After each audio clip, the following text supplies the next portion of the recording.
A paz do Senhor Jesus Cristo para todos que faz parte desse canal. Hoje nosso estudo vai estar aqui em Mateus. Eu até já citei esse texto em outros estudos, já falei sobre isso, mas hoje veio no meu coração novamente o desejo de estar falando sobre isso, né? Porque eu vejo por mim mesma e por outras pessoas como a gente erra com os nossos olhos. E muitas vezes nós nem temos consciência disso. E Jesus Cristo nos alertou sobre isso, né? Quão grave é isso. Então, vamos ler aqui Mateus 6, do 22 para frente. A candeia do corpo são os olhos, de sorte que se teus olhos forem bons, todo o teu corpo terá luz. Se, porém, os teus olhos forem maus, o teu corpo será tenebroso. Se, portanto, a luz que em ti há são trevas, quão grandes serão tais trevas? Então aqui é importante a gente estar sempre se lembrando disso, não esquecer como isso é importante. Nós procurar em Deus ter os olhos bons, né? Ter um corpo de luz, não ter o nosso corpo tenebroso, não ter o nosso corpo em trevas, seja espiritualmente falando ou até mesmo fisicamente, né? Porque aqui Jesus mostra o poder que tem o nosso olhar. Se olhamos para alguém com maldade, seja qual for esse tipo de maldade, de julgamento, de acusação, ou qualquer outro tipo de maldade, porque maldade no mundo é uma coisa terrível. Se até nós que conhecemos a palavra precisamos estar combatendo isso todos os dias, imagine o outro que não tem a palavra. Como que não deve ser complicado, né? Então, assim, nós também que já um dia não vivemos sem ter a palavra em nós sabemos que é difícil. Então, Jesus nos aconselha que o nosso olhar, que é a candeia do corpo, ele seja bom, ele seja luz, para que o nosso corpo ele experimente do bem do Senhor. Porque ele fala que se for trevas, que se for mal, o nosso corpo inteiro vai ser tenebroso, né? Então, nós devemos guardar essa palavra no nosso coração e pedir a Deus para que o nosso olhar ele seja bom. Que quando vier ali uma maldade, a gente olhar para uma pessoa e a gente já vai julgando ali. Às vezes a gente não pronuncia, que o certo é coisa ruim nem pronunciar mesmo, né? Se o negócio está ali no campo da mente, no campo do olhar, ali mesmo a gente já deve combater no nome de Jesus. Pedir para Deus ter piedade de nós e já repreender no nome de Jesus, né? E assim, a gente não deve mesmo dar vida àquilo falando, porque quando a gente pronuncia, aí a gente está materializando aquilo que estava no campo espiritual, né? Então a gente, em vez de materializar com palavras erradas, nós já devemos combater no nome de Jesus ali no pensamento e já deletar aquilo ali, né? Para que aquilo não vire uma coisa pior. Mas aqui Jesus deixa bem claro que aquele olhar maligno, se a gente deixar e se a gente der margem para isso, se a gente não combater, aquela iniquidade vai para o nosso corpo, né? Então, meu irmão, minha irmã, não convém que seja assim. Nós devemos combater o mal o tempo todo. Por isso que Jesus Cristo, a palavra dele nos aconselha que nós devemos orar sem cessar, vigiar. É como eu ouvi uma irmã outro dia na oração falando, né? Que nós devemos ser viciados em oração. Claro que eu entendi o que ela falou, né? Vício é uma palavra negativa, mas eu entendi. Viver em constante oração. Estamos ali lavando uma louça, estamos pensando no Senhor. Quando estamos ali meditando na palavra de Deus, automaticamente já estamos em oração, né? Todas as vezes que a gente vê uma situação que a gente deve estar intercedendo, Que o Filho de Deus é assim, se ele vê uma coisa que ele está vendo que ali tem uma anormalidade, que aquele negócio está fugindo do bem, é uma coisa que você está vendo, às vezes você não tem nem amizade com uma pessoa, mas você está vendo uma situação, aí você já ali já começa a orar a Deus, para Deus ter piedade daquela vida, para Deus salvar, para Deus entrar com providências. Se tem coisa que a gente pode fazer, a gente faz, se não, a gente fica no campo espiritual, que aí o Senhor vai mover céus e terra e vai ajudar aquela pessoa, né? E se Ele quiser nos usar também, além da oração, Ele vai nos usar, né? Ele vai nos dar as estratégias, a maneira correta de chegar naquela situação. Então, meu irmão e minha irmã, nós devemos sim ser constantes na nossa oração, né? Não estou falando para a gente andar por aí falando sozinho e ser confundido com uma pessoa problemática, né? Não, não é isso. Mas é assim, a gente tá em espírito de oração o tempo todo, né? Sempre nos lembrando de Deus, nos lembrando da palavra, e todas as vezes que nós temos oportunidade de interceder pelo outro, interceder. Quando Deus faz a gente saber de alguma coisa, não é para a gente fazer fofoca, fuxico, ficar fermentando, ficar levando de casa em casa ou nas esquinas fuxicando. Quando Deus faz a gente saber de alguma coisa, é para a gente orar, é para a gente interceder, né? E aí Deus vai trabalhar na vida daquela pessoa, né? Um vai orar, um vai plantar, outro vai regar, mas quem vai fazer crescer é o Senhor, né? Então, meu irmão, é isso. E eu queria também, aqui, no nome de Jesus, citar Provérbios 10, 11, né? Aqui eu falei do olhar, agora vamos falar da boca, né? A boca do justo é manancial de vida, mas a violência cobre a boca dos ímpios. Então, nós devemos prestar atenção no que sai da nossa boca. A nossa boca, ela tem que ser um manancial de vida, não de violência, né? Não cobrir o mundo com maldade. Que aqui o Senhor está falando que a boca do justo é manancial de vida, mas a violência cobre a boca dos ímpios. Então, na boca da pessoa mal, só sai violência, só coisa que mata, só coisa que rouba, só coisa que destrói, né?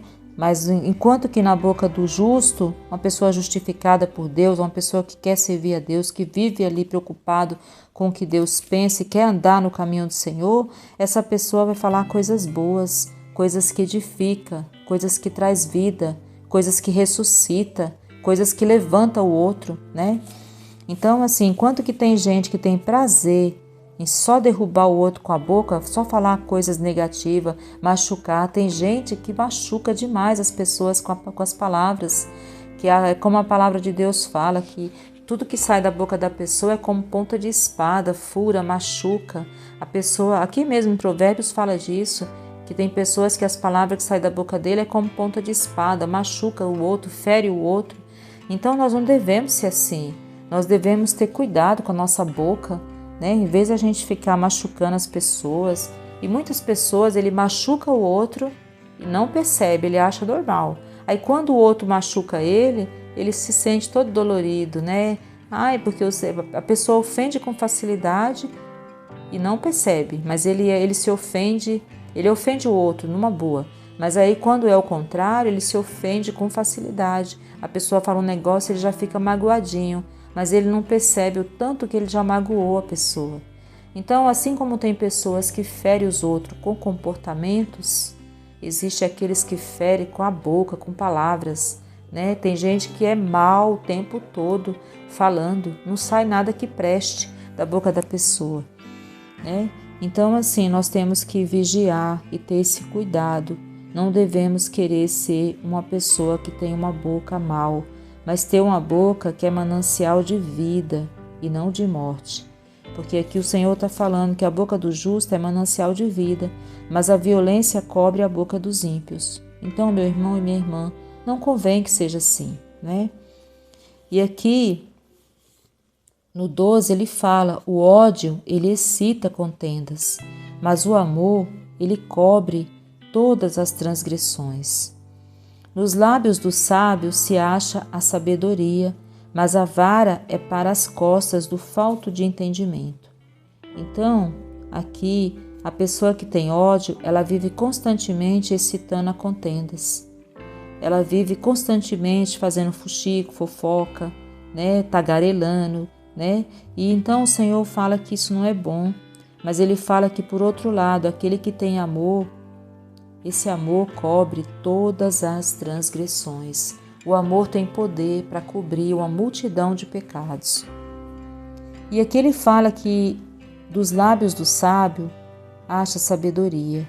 É maravilhoso quando a gente conversa com pessoas que têm sabedoria, que fala com palavras que conforta, que consola, né? Até tem pessoas que têm tanta sabedoria que até quando ele está chamando a atenção da gente, ele faz isso com amor, de uma forma que a gente não se sente ofendido, né? Ele fala ali de uma forma que você é constrangido, mas você não sai ofendido. É assim que Deus age.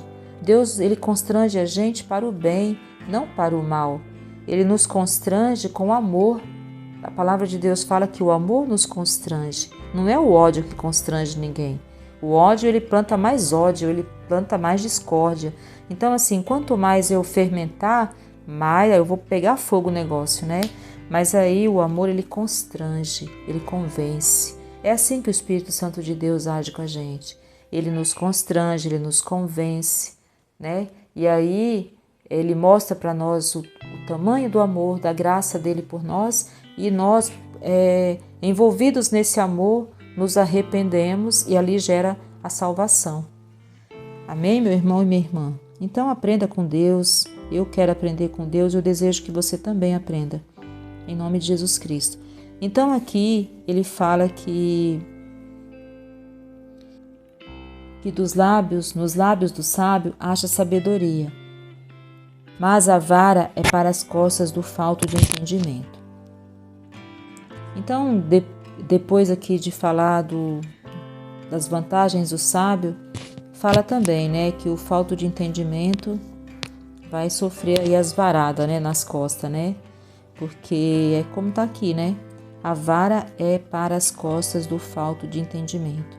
Se nós não entendermos o que Deus fala conosco, é isso que vai sobrar para nós, né?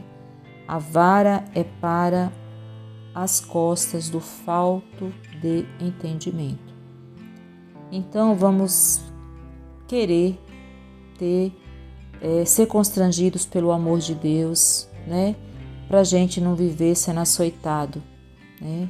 Porque muitas vezes esse açoite que a vida faz aí com muita gente é pela falta de entendimento que a pessoa tem, né?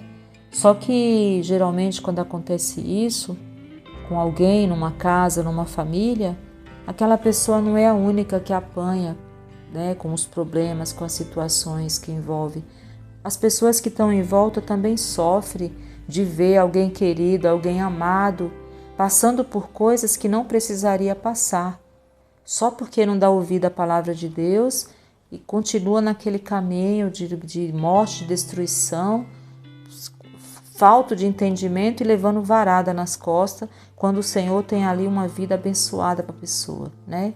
Então tem pessoas que abrem mão disso para viver sendo humilhado pelo Satanás e pelos que estão a serviço dele nessa terra. E olha, meu irmão, minha irmã, tem muita gente trabalhando para o diabo, viu? E tem muita gente que está trabalhando para Satanás e pensa que está trabalhando para Deus. Eu não estou falando de pessoas que estão pregando, eu não estou falando disso não. Estou falando de pessoas que literalmente estão trabalhando para o diabo, né? E não tem consciência disso, tá? Então, assim, que aí quando a gente fala, já não estou falando de outros irmãos, não. Estou falando de quem está fazendo coisa errada, de quem está matando, roubando, destruindo, entendeu? Cada um sabe o que está fazendo, né? Então, assim, nós temos que nos examinar, né? Que tem várias formas de matar o nosso próximo, né?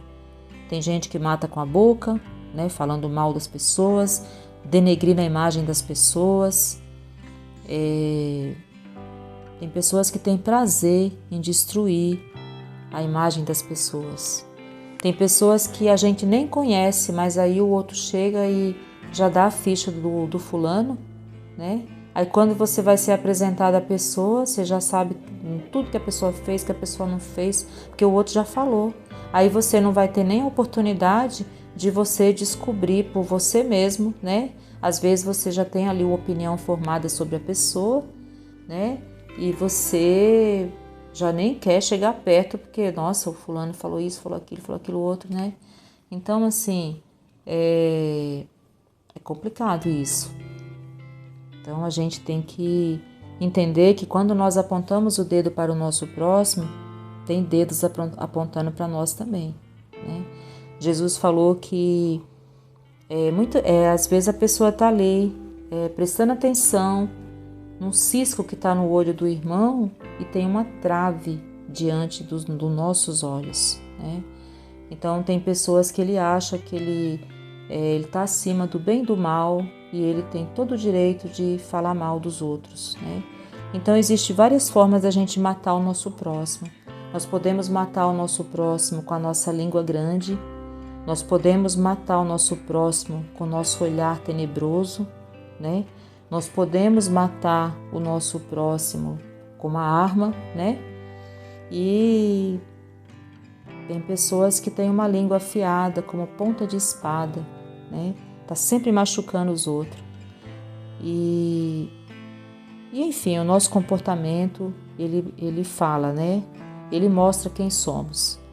Então, meu irmão, minha irmã, não julgue, né? Porque às vezes quando você está julgando, a pessoa que você está julgando hoje, amanhã você pode estar no lugar dela, né? Às vezes não é você que vai pagar o que você está falando. Às vezes é o teu filho, é o teu neto, né? Tem muita gente que ele vai fazer o mal e não vai ser ele que vai colher, mas ele vai estar plantando para o filho dele ou para o neto dele, né? Então, aprenda com Jesus, seja bom, seja misericordioso, seja amoroso. O papel de juiz pertence a Deus, advogado a Jesus. Nós somos apenas servos, tá bom? Então, o que nós devemos fazer. Se a gente vê alguma coisa errada, vamos orar, tá bom? Mas vigia, nós podemos destruir a vida das pessoas com tantas coisas, com tantas maldades, então a gente tem que observar a palavra de Deus, ver o que o Senhor quer de nós, aplicar na nossa vida, para o nosso próprio bem, né? Para que a nossa geração também seja abençoada, né? Se você for uma mulher de oração, for um homem de oração, os seus filhos, seus netos, em nome de Jesus, vão ser alcançados por Deus. Se você for um fofoqueiro, uma fofoqueira, é isso que você vai ensinar para a tua parentela, tá? Eles vão ver sempre a pessoa fazendo fofoca, enfim, a nossa geração, eles vão nos copiar, né? É esse tipo de herança que a gente vai deixar, seja boa ou ruim. Herança não é só dinheiro, não é só casa, fazendas, carros, não é só isso. A gente deixa também herança espiritual, né? Se os nossos filhos, E também é muito interessante a gente não querer também mostrar só que foi, eu fui santa a vida toda. Não, mostra também suas fraquezas, suas falhas. Fala para os seus filhos, para os seus netos, seus acertos, seus erros, seus pecados, as coisas que você fez e não deu certo, as coisas que te trouxe prejuízo. Aproveita até o que é ruim para você mostrar, olha, eu fiz isso, mas a palavra de Deus diz isso, eu me arrependi, eu não faria de novo.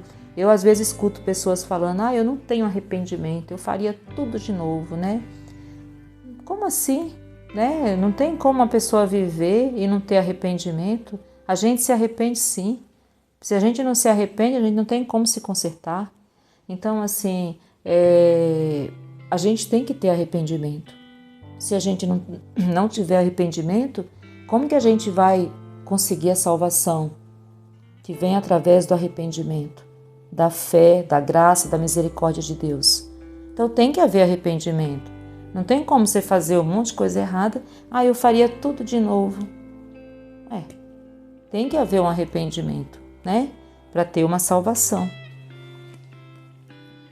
Então, meu irmão, minha irmã, a gente aprende todos os dias com o Senhor. Então, que eu e você, aqui também no 32, 31, 32, de Provérbios, do versículo 10, está falando assim: a boca do justo produz sabedoria em abundância, mas a língua da perversidade será desarraigada. Os lábios do justo sabem o que agrada, mas a boca dos ímpios anda cheia de perversidades. Então é isso, meu irmão. A gente tem que aprender com Deus e ter uma boca que produz sabedoria em abundância. Para que a nossa língua, que aqui a palavra de Deus fala que a língua da perversidade será desarraigada. Então a gente tem que querer ter uma boca santa, né? E aqui a palavra do Senhor fala que os lábios do justo sabem o que agrada, mas a boca dos ímpios anda cheia de perversidade. A Bíblia fala muitas vezes da nossa língua, da nossa boca, muitas vezes, principalmente aqui em Provérbios, fala muito sobre isso. Então nós devemos observar que muito dos nossos pecados a gente comete com a nossa boca, falando com o nosso olhar, as nossas maldades, nosso coração. A gente olha, desce para o coração, vai para a mente, vai para o espírito, aí suja tudo, sabe? Então assim, nós temos que observar, né? Que muitos pecados a gente comete nessa área assim, né? Do pensamento, das palavras, aí depois viram atitudes, vira comportamentos e por aí vai. E quando a gente vê, tá tudo errado. Meu irmão, minha irmã, eu espero que essa mensagem ela venha trazer meditação para sua vida, reflexão e que você não se ofenda com nada que eu falei aqui. Até porque eu não falei de mim, falei da palavra de Deus. E que você, a gente aprenda, porque eu todos os dias tenho que estar vigiando, porque às vezes eu estou aqui falando da palavra de Deus, daqui a pouco se eu não vigiar, eu faço um comentário sem graça e eu falo, meu Deus, né? Por que eu fiz isso? Da onde que saiu isso, né? Tem vezes assim que tem palavras que a gente não usou faz, um tempo e daqui a pouco você fala, caramba, de onde que veio isso? Então assim, nós temos que vigiar, porque a própria palavra diz que aquele que fala que não peca é mentiroso. Então a gente, quando não peca nas palavras, a gente peca nas atitudes. Mas se nós vigiarmos, nós vamos pecar menos, né? A gente vai errar menos. Isso não quer dizer que nós não vamos errar, que a gente é pecador. E o pecado, ele é terrível, a nossa carne é pecaminosa, a gente é terrível, mas a gente vai vigiar para pecar menos. Amém, meu irmão? Então, minha irmã, meu irmão, espero que você tenha entendido tudo que eu falei, que o Espírito Santo de Deus esclareça, tá? Testifique ao seu coração e que seja tudo para a glória de Deus. Se você gosta desse canal, entra aqui, participa, se inscrevendo, compartilhando, dando um joinha, fazendo um comentário. E que Deus te abençoe grandemente. No nome de Jesus, amém.